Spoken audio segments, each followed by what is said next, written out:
Pemirsa, setidaknya data per 2 Desember 2021, Kementerian Kesehatan Singapura melaporkan 2 kasus pasien COVID-19 dengan varian Omicron. 2 orang penumpang yang tiba di Singapura dari Afrika Selatan dengan penerbangan Singapore Airlines itu telah diuji positif dalam pengujian awal varian Omicron. Selain Singapura, sejumlah negara di muka Indonesia pun telah mengkonfirmasi kasus Omicron. Perang melawan Omicron dikibarkan di Singapura. Lalu apa langkah negara Singapura atau negara singa itu untuk memutus penularan?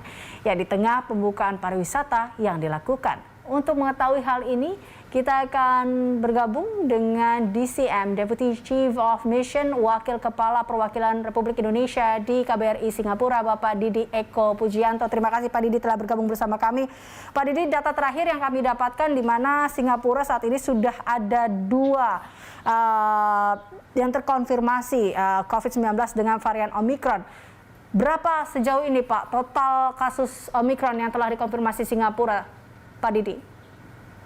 Ya, terima kasih Bu Elisa, memang benar sekali pada tanggal 29 November kemarin pemerintah Singapura mengumumkan ada 2 orang yang terindikasi COVID Omicron seperti diberitakan bahwa mereka adalah penumpang dari SQ yang transit di Singapura untuk menuju ke Sydney.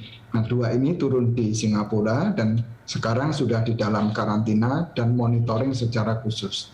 Ada tambahan 1 lagi per tanggal 5 Desember, itu ada 1 lagi penumpang juga dari Afrika Selatan, sekarang juga dalam monitoring yang ketat oleh pemerintah Singapura.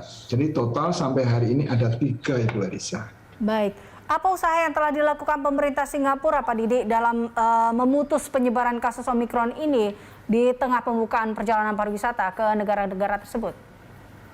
Ada beberapa langkah Bu Elisa. Yang pertama, memperketat syarat-syarat untuk orang yang melakukan perjalanan dalam skema VTL, Vaccinated Travel Lane, yang tadinya hanya dilakukan ATR sekali ketika datang, nah sekarang ditambah menjadi totalnya 4 kali. Jadi pada hari kedua, hari ketiga, hari keempat, dan hari keenam secara mandiri oleh mereka yang datang di Singapura. Dan ini semua dilakukan secara mandiri, dilaporkan secara elektronik kepada Kementerian Kesehatan Singapura. Itu yang pertama. Yang kedua, juga memberikan pembatasan kepada orang-orang yang tadinya diberikan fasilitas VTL, itu ditangguhkan. Dan yang ketiga, itu melarang orang untuk transit maupun masuk dari 10 negara.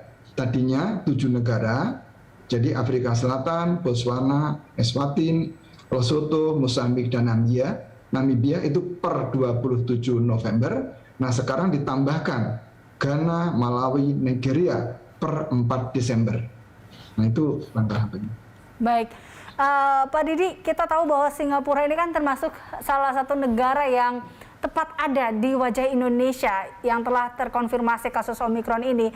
Adakah upaya yang dapat dilakukan atau setidaknya meminimalisir perpindahan Omicron ini supaya tidak masuk ke Indonesia, Pak Didi?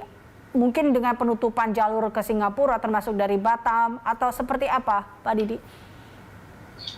Memang secara bilateral Indonesia juga tidak menganjurkan warga negara Indonesia untuk pergi ke negara-negara yang tentunya ada kasus Omicronnya. Ya. Namun demikian secara unilateral, Singapura sudah memberikan VTL secara unilateral kepada beberapa negara termasuk Indonesia. Sehingga memang ketika dibuka sejak tanggal 27 November, kemudian mulai berangkat tanggal 29 November, itu sudah ada warga negara Indonesia berdatangan ke Singapura.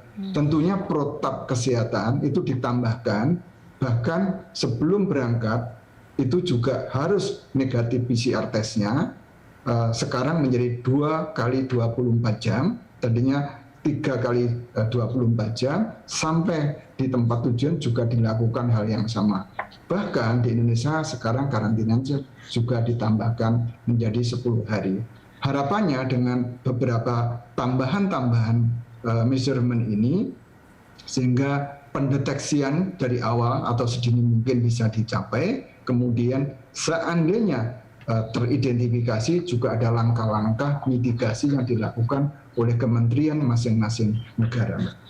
Baik, ini bagaimana Kedutaan Besar Republik Indonesia sendiri memantau kondisi WNI kita di sana, Pak Didi? Alhamdulillah komunikasi kita dengan semua warga negara Indonesia yang di Singapura melalui berbagai channel. Ada webnya KBRI, media sosialnya KBRI, ada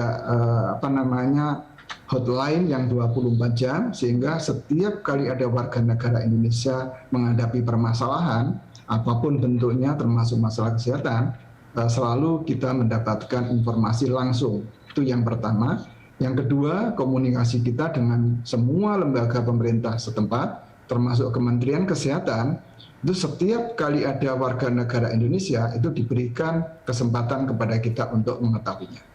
Ya, apa upaya KBRI Singapura sendiri, Pak Didi, jika ini kita tentunya berharap tidak terjadi, tapi ini antisipasi jika ada WNI yang terjangkit Omikron di Singapura, langkah apa Pak yang dilakukan KBRI?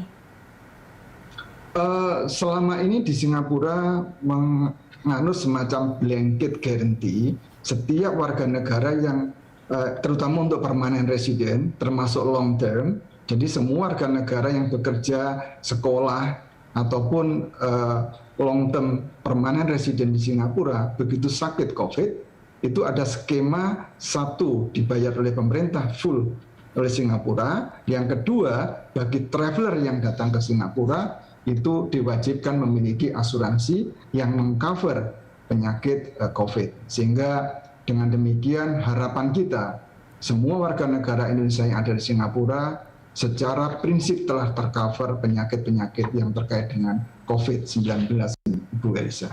Baik, terakhir Pak Didi, tentunya apa yang ingin Anda sampaikan ke warga negara Indonesia yang berada di Singapura saat ini, tentunya agar mereka tidak panik dan mungkin mereka yang mungkin baru mau ke Singapura juga nih, warga negara Indonesia yang baru mau ke Singapura, agar tidak panik terkait dengan varian Omikron ini.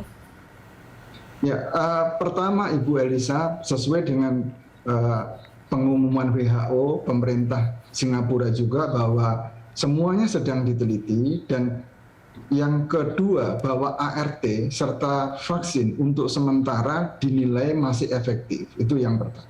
Kemudian ikuti protokol kesehatan sesuai dengan standar-standar yang diterapkan oleh pemerintah Singapura dan WHO, bukan hanya untuk keselamatan pribadi dan juga keselamatan tetangga dan keluarga, tetapi juga untuk di Singapura, begitu ada pelanggaran sedikit pun, termasuk tidak membawa masker, maskernya itu tidak proper memakainya, itu dendanya lumayan besar. Masker tidak digunakan secara proper, itu $300 langsung. Nah, kemudian hal-hal yang lain itu juga akan sangat ketat. Kemudian jangan lupa setiap tahapan itu dilakukan dengan proper.